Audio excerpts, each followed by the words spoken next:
اور سونے کی کوشش کرنے لگا۔ آنکھیں بند کی، کمرے کی لائٹ بھی چل رہی تھی، پنکھا بھی چل رہا تھا، اور میں نے اٹھ کر کمرے کی کنڈی لگا لی۔ ابھی میں سویا نہیں تھا، مجھے باہر سے کچھ آوازیں سنائی دی، جیسے گھر میں کوئی ہے، قدموں کی آہٹ آنا، اور آہٹ بھی ایسی آنا جیسے کوئی ایڑی والا جوتا پہن کر چل رہا ہے، ٹک ٹک کی آواز آنا۔ سمجھ میں نہیں آ رہا تھا آواز کہاں سے آ رہی ہے۔ فوراً سے اٹھا، میں نے پنکھا بند کیا، کیونکہ پنکھے کی آواز سے مجھے سمجھ میں نہیں آ رہا تھا یہ آواز کیسی ہے۔ پنکھا بند کر کے میں نے پھر ایک نظر کمرے کی کنڈی پر ڈالی، کمرے کو کنڈی لگی ہوئی تھی۔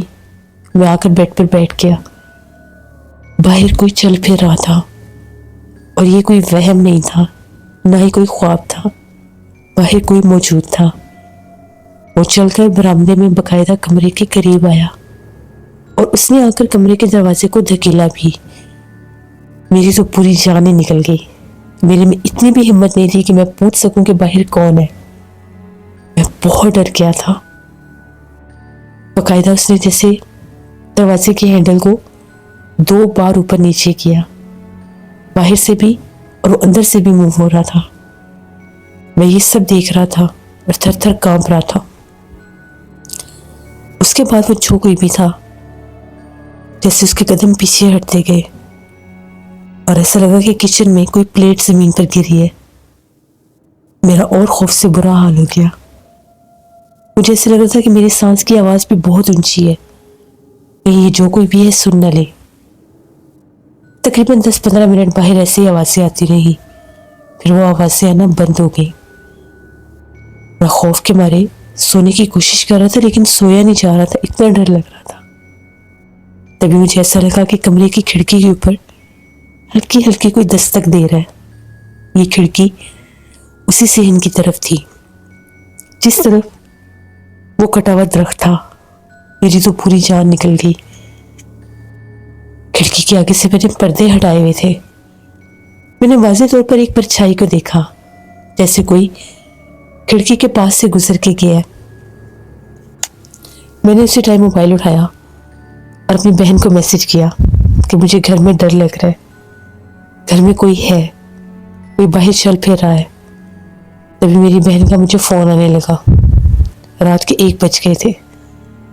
میں تو بول ہی نہیں سکتا تھا۔ میں نے اسے کہا کہ میں کال اٹینڈ نہیں کر سکتا، مجھے ڈر لگ رہا ہے، کہیں کوئی میری آواز نہ سن لے۔ وہ بار بار مجھے میسیجز کر رہی تھی کہ جو بھی ہے بتاؤ تو صحیح، کیا ہو گیا، کچھ چور تو نہیں ہے۔ میں نے اسے کہا کہ پتہ نہیں کون ہے، مجھے نہیں پتا، لیکن مجھے بہت ڈر لگ رہا ہے۔ اس نے کہا کہ تم ہمت رکھو اور آیت الکرسی پڑھو۔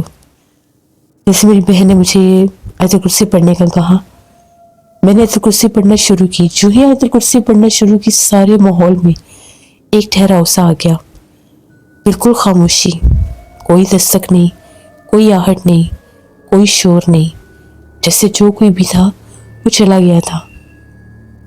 میں مسلسل آیت الکرسی پڑھتا رہا، پتہ نہیں رات کے کس پہر میری آنکھ لگی اور میں سو گیا۔ صبح موبائل پر الارم بجا، 7:30 بجے گا۔ میں فوراً سے اٹھا، واش روم میں گیا، فریش ہوا، باہر آیا۔